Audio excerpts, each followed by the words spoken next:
Assalamualaikum warahmatullahi wabarakatuh. Kembali lagi di mata pelajaran pemeliharaan mesin kendaraan ringan kelas 11 TKRO. Pada kesempatan kali ini kita akan masuk ke dalam materi perawatan mesin secara berkala. Oke, kendaraan yang kita pakai secara terus-menerus lama-kelamaan performanya akan menurun. Nah, untuk meningkatkan performa kembali, maka kita membutuhkan sebuah perawatan mesin secara berkala agar kondisinya selalu prima. Ya, jadi untuk perawatan mesin secara berkala, yang pertama ini adalah sebagai pengetahuan dulu, sebuah kendaraan itu terdiri dari beberapa sistem. Ada sistem kelistrikan, ada sistem mesin, ada sistem pemindah tenaga. Nah, pada kesempatan ini kita akan masuk ke dalam engine-nya atau mesinnya. Jadi mesin kendaraan itu terdiri yang pertama adalah dari komponen yang disebut blok silinder atau silinder blok. Blok silinder berfungsi sebagai tempat terjadinya proses pembakaran. Selain itu juga sebagai tempat bekerja komponen-komponen lain seperti piston, poros engkol, dan poros nok. Nah, blok silinder ini, kalian bisa lihat di sini. Jadi piston itu naik turun di sini. Nih ya, jadi ada 4 lubang di sini atau 4 liner. Jadi ini berarti 4 silinder. Berarti pistonnya juga ada 4. Yang berikutnya adalah kepala silinder atau cylinder head. Kepala silinder berfungsi untuk membentuk ruang bakar atau ruang bakar tambahan. Kepala silinder juga digunakan untuk menempatkan kelengkapan mekanik katup, saluran pemasukan, dan juga saluran pembuangan. Nah, ini adalah gambar dari kepala silinder, dan yang bawah yang tipis itu adalah packing cylinder head. Oke, kita lanjut. Mekanisme katup atau valve mekanisme. Jadi katup itu bahasa Inggrisnya valve. Fungsi katup adalah membuka dan menutup ruang bakar sesuai proses yang terjadi di dalam silinder.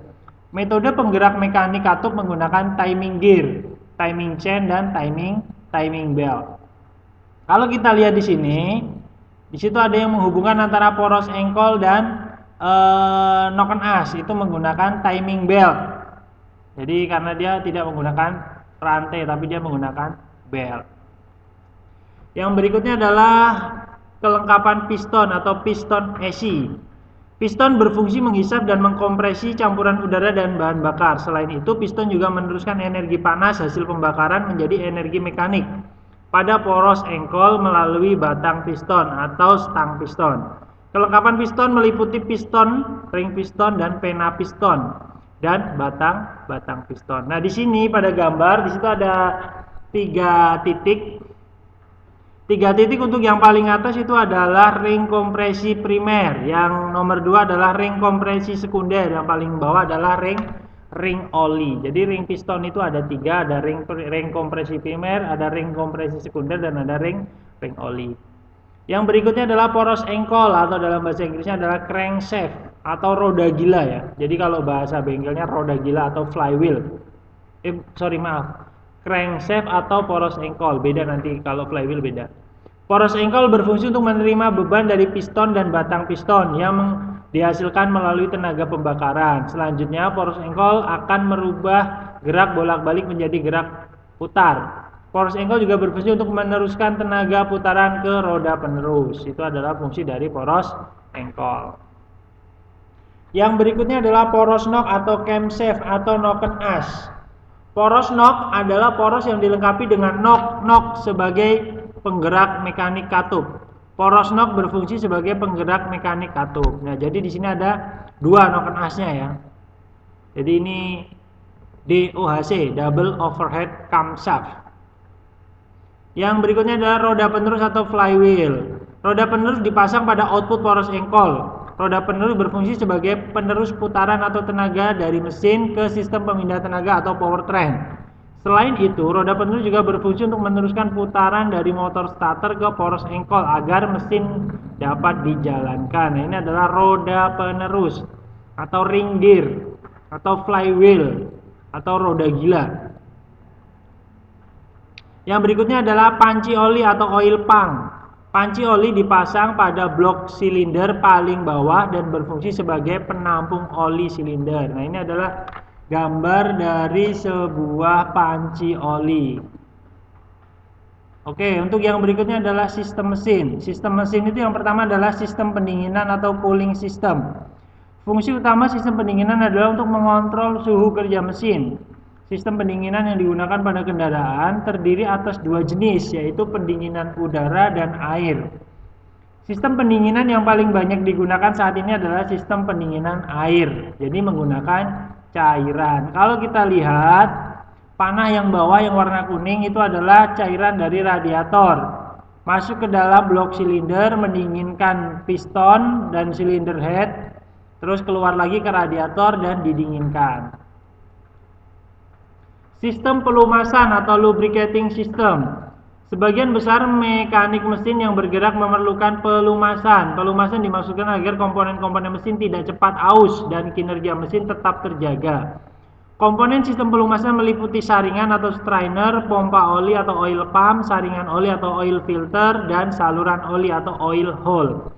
Nah, ini adalah sistem pelumasan. Jadi sistem pelumasan itu sangat berperan di dalam sebuah sistem mesin karena dia berfungsi untuk melumasi dan mengurangi gesekan. Sistem bahan bakar atau fuel system. Pada prinsipnya, sistem bahan bakar berfungsi mensuplai bahan bakar sesuai kebutuhan mesin.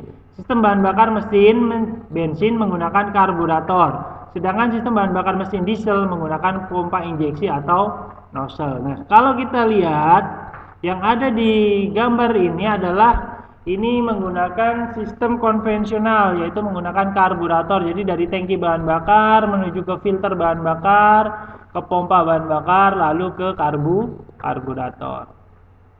Yang berikutnya adalah sistem pengapian konvensional.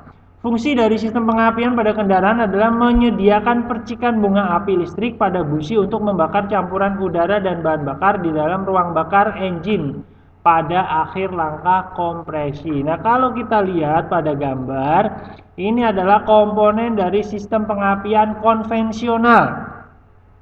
Jadi ada baterai, ada kunci kontak, ada koil, ada platina, ada distributor, ada rotor, ada kabel busi, ada busi. Ini adalah sebuah sistem pengapian konvensional. Pak, emang sistem pengapian ada apa lagi? Nah, jadi sistem pengapian itu ada konvensional, ada semi elektronik, ada full elektronik, dan ada pengapian transistor.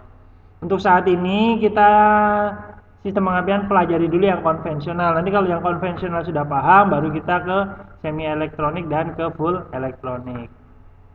Oke, terima kasih. Ketika ada kendala atau kurang paham, silahkan nanti bisa ditanyakan langsung, bisa via Japri. Saya cukupkan sekian. Assalamualaikum warahmatullahi wabarakatuh.